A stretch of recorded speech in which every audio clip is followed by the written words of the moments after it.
అర్థండి speaker గారు బెదిరిస్తున్నారు. మాట్లాడితే అట్లా మంచిగా చేసి అడుగుతున్నాం, అడుకోలేం కదా. అడుకోకుండా కూడా ఏం సమాచారం అధికారులు చేస్తున్నారు.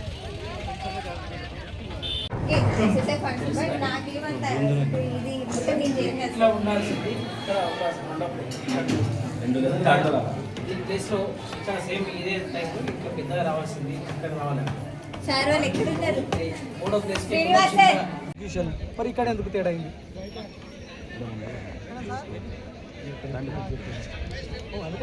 ఇది మూడోసారి అని చెప్పి మేము ఆగినాం సార్. మీరు మళ్ళీ రాజకీయం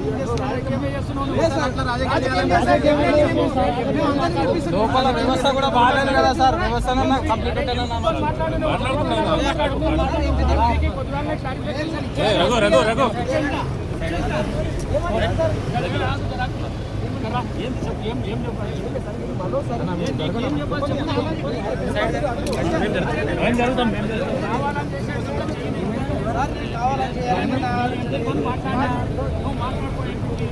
కోట్పల్లి మండల కేంద్రం సమీపాన కరీంపూర్ గ్రామంలో ఈరోజు కేజీబీవీ నూతన భవనాన్ని ప్రారంభోత్సవానికి గౌరవ రాష్ట్ర సభాపతి ప్రసాద్ కుమార్ వచ్చి ప్రారంభోత్సవం చేయడం జరిగింది. దీనికి గౌరవ చెవేల పార్లమెంట్ సభ్యులు శ్రీ కొండ విశ్వేశ్వరరెడ్డి గారు రావాల్సి ఉండే, కానీ ఆయనని ఇది మూడోసారి అవమానించడం, ఈ విధంగా ప్రోటోకాల్ పాటించకపోవడం ఇది దుర్మార్గం. సర్వశిక్ష అభియాన్ మొత్తం 100% కేంద్రం నిధులతోని 4,15,00,000తోని అంగరంగ వైభవంగా రంగురంగుల భవనాన్ని నిర్మిస్తే ఈరోజు చేవేల పార్లమెంట్ సభ్యులు కేంద్ర ప్రభుత్వం బీజేపీ ప్రభుత్వం ఉన్నటువంటి ఓన్లీ కొండ విశ్వేశ్వరరెడ్డి గారిని అదే పార్టీ సాకుతో ఈరోజు ఆయన్ను ఈ విధంగా అవమానించడం దుర్మార్గం.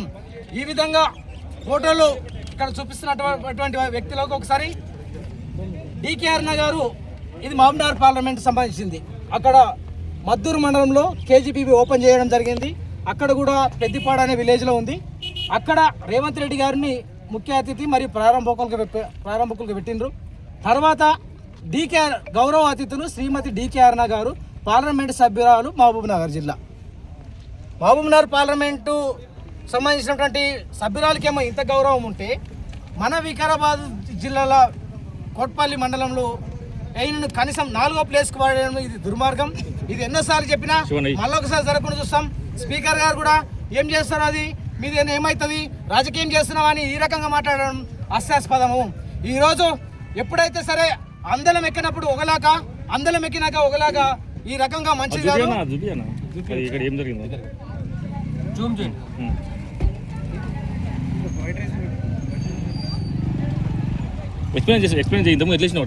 దుర్మార్గం. ఈ పేపర్ని ఇప్పుడే డిఎస్పీ గారు కూడా లాక్కెళ్ళడం జరిగింది. మేము చూపిద్దామంటే మా చేతుల నుంచి లాక్కెళ్ళడం, అందుకే ఫోన్లో చూపిస్తున్నాం. కాబట్టి ఇక్కడనేమో 2వ ప్లేస్లో ఉంటే ఇక్కడ 4వ 5వ ప్లేస్కి పడేయడం జరిగింది. ఈ రకంగా అవమానించడం మంచిది కదని టీఎస్ ఐఈడబ్ల్యూఏ ఐడిసి వాళ్ళ డి గారితో కూడా మాట్లాడినాం. డి గారు ఏమన్నారంటే క్లియర్గా మేము కలెక్టర్ గారి పైనుంచి మాకు ఈ రకంగానే ఉన్నాయని చెప్పిండు. ఆఖరికి కొన్ని స్పెల్లింగ్ మిస్టేక్లు ఉంటే కూడా అవి మేమేమి ఉన్నాయి పెట్టండి సార్ అన్నాడు. సరే మంచిగా మాట్లాడుతున్నాడు కదా, ఖచ్చితంగా మారుస్తాడేమని అనుకున్నాం. ఇక్కడికి వచ్చిన తర్వాత తీరా మా వాళ్ళు అందరితో తెలుసుకున్నది ఏంటంటే ఇక్కడ మళ్ళీ అదే తీరుగా శిలాపాలకాన్ని అట్లాగే పెట్టిండ్రు అనే విషయాన్ని, ఇది దుర్మార్గం. ప్రభుత్వం ఈ రకంగా చేసుకుంటూ మంచిది కాదు. రాష్ట్రాలకు మొత్తం కేంద్రం నిధులు ఇస్తున్నది. ఈరోజు గ్రామాల్లో ఉన్నటువంటి నిధులన్నీ కూడా కేంద్ర ప్రభుత్వ నిధులే. ఎన్ఆర్జీఎస్ నుంచి సీసీ రోడ్లు వేస్తుంది. ఇక్కడ మోత్కుపల్లి నుంచి ఈ పక్కనే కూతవేటు దూరంలో 1 కిలోమీటర్ దూరంలో మోత్కుపల్లి నుంచి అనంతగిరిపల్లి వరకు 30 కోట్ల దాన్ని సెంట్రల్ రోడ్ ఫండ్స్ నుంచి శాంక్షన్ చేయడం గౌరవ చెవేల ఎంపీ కొండ విశ్వేశ్వరరెడ్డి గారు శాంక్షన్ చేయడం జరిగింది. ఇక్కడ ఈ భవనాన్ని 4,15,00,000తోని సర్వశిక్ష అభియాన్ నుంచి ఇక్కడ శాంక్షన్ చేయడం జరిగింది. ఈ రకంగా గ్రామంలో ఏది తీసుకున్నా సరే ఈరోజు కేంద్ర ప్రభుత్వ నిధులే ఉన్నాయి. ఈ రకంగా గౌరవ స్పీకర్ గారిని మేము మర్యాదపూర్వకంగా కలిస్తేనే దౌర్జన్యం చేస్తున్నా, అడ్డుకుంటున్నా అనే ఈ నిర్లక్ష్య సమాధానంతో ఇది మంచి పద్ధతి కాదు. ఇది 3వసారి ఖచ్చితంగా అధికారులను మేము ఖచ్చితంగా జీఏడీలో కంప్లైంట్ ఇస్తాం. ఈ ప్రోటోకాల్ జిల్లా దిశ కమిటీలో ఖచ్చితంగా ఈ డి శ్రీనివాస్ గారి పైన కానీ సంబంధిత అధికారుల పైన తక్షణమే చర్యలు ఉన్నట్టు దిశ కమిటీ ఎల్లుండి జరగబోయే 30వ తారీఖు జరగబోయే దిశ కమిటీలో కూడా ఈ విషయాన్ని లేవనెత్తి అక్కడ అండగడతాం. ఈయనపై ఇక్కడ తప్పు చేసిన ఏ అధికారైనా సరే ఇప్పుడు వదిలేది లేదు, ఖచ్చితంగా ఆయన పైన చర్యలు ఉంటాయని మేము డిమాండ్ చేస్తున్నాం. ఈరోజు మండల బీజేపీ పార్టీ సర్పంచ్లతో అదేవిధంగా నాయకులతో అందరితో మర్యాదపూర్వకంగా కలిసి కూడా ఏం దబాయిస్తున్నారా, ఏం అడ్డుకుంటున్నారా, ఇది మంచి పద్ధతి కాదు. ఏమంటే మీరు అక్కడ చూసుకోండి కేంద్రంలో తిరగా దుర్మార్గంగా మాట్లాడడం ఇది మంచి పద్ధతి కాదు. ఖచ్చితంగా రాబోయే రోజుల్లో ఖచ్చితంగా 2028 కానీ ఒకవేళ 29 జరిగితే ఖచ్చితంగా రాష్ట్రంలో బీజేపీ ప్రభుత్వం వస్తుంది. డబుల్ ఇంజన్ సర్కార్ వస్తేనే మన రాష్ట్ర ప్రభుత్వంలో కూడా అన్ని సంక్షేమ పథకాలు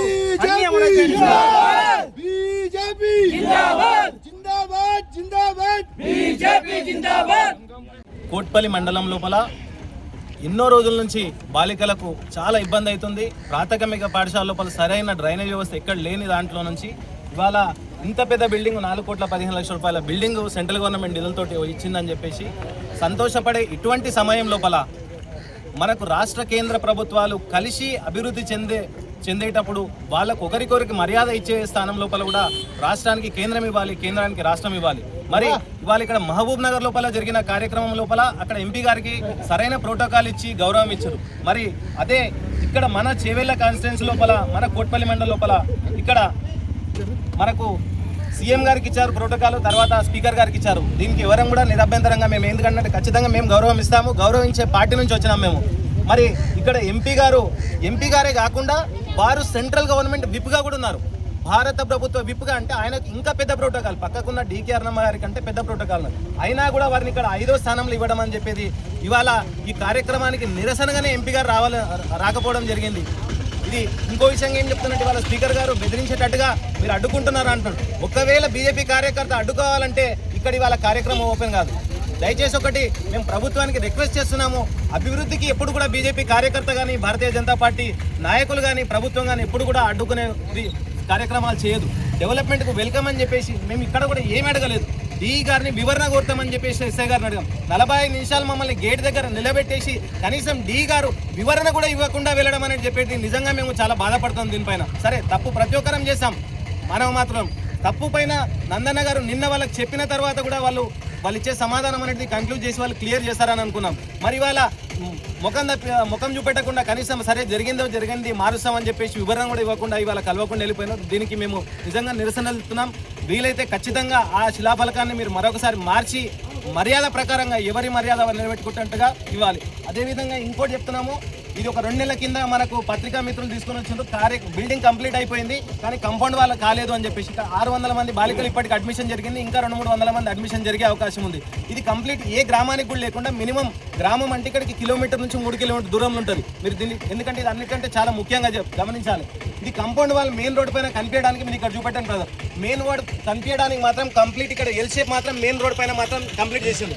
మరి అదే ఇక్కడ లోపల సైడ్ తీసుకుంటే ఇక్కడ మాత్రం కంపౌండ్ వాల్ కంప్లీట్ కాలేదు. మరి పొద్దుగా లేచి ఏదన్నా జరగరాని సంఘటన జరిగితే ఇక్కడున్న మళ్ళీ పోలీసుల వైఫల్యం అని చెప్పేసి ఇక్కడున్న మా దగ్గర మొదలైందంటే స్టాఫ్ కూడా చాలా తక్కువ ఉన్నది. ఆ ఉన్న వాళ్ళపైన ప్రెషర్ తీసుకొస్తారు. మరి వాళ్ళ ఇంత పెద్ద బిల్డింగ్ ప్రారంభం అయ్యేటప్పుడు ఈ బిల్డింగ్ ప్రారంభం అయ్యడానికి ఇప్పుడు మనం చిన్నగా డబుల్ బెడ్రూమ్ ఇల్లు అయితే కూడా మరి చేసుకుంటే కూడా పూర్తిగా కంప్లీట్ అయినాక చేసుకుంటాం. మరి ఇంతమంది 600 మంది పిల్లలు ఉండేటోళ్ళు ఇక్కడ 30-40 మంది స్టాఫ్ ఉంటారు. వీళ్ళందరికీ సంబంధించి బిల్డింగ్ ఓపెన్ చేస్తున్నప్పుడు ఇక్కడ కంప్లీట్ అయిందా లేదా అని చెప్పేసి కూడా ప్రభుత్వం ఒకసారి గమనించాల్సిన అవసరం ఉంది. దయచేసి ఇక్కడ మిగిలిన వర్కులు ఏవైతున్నాయో యుద్ధ ప్రాతిపదికన వెంటనే ఒక 10 రోజుల లోపల వర్క్ కంప్లీట్ చేయాలి. అవసరమైతే ఇంకో 10 రోజులు అక్కడనే కోట్పల్లిని కొనసాగించి ఇక్కడ ఉన్న విద్యార్థినులకు కానీ ఇక్కడున్న సిబ్బందికి కానీ ఇబ్బంది రాకుండా చూసుకోవాలని చెప్పేసి మేము ప్రభుత్వానికి కలెక్టర్ గారికి విజ్ఞప్తి చేస్తున్నాము. ధన్యవాదాలు.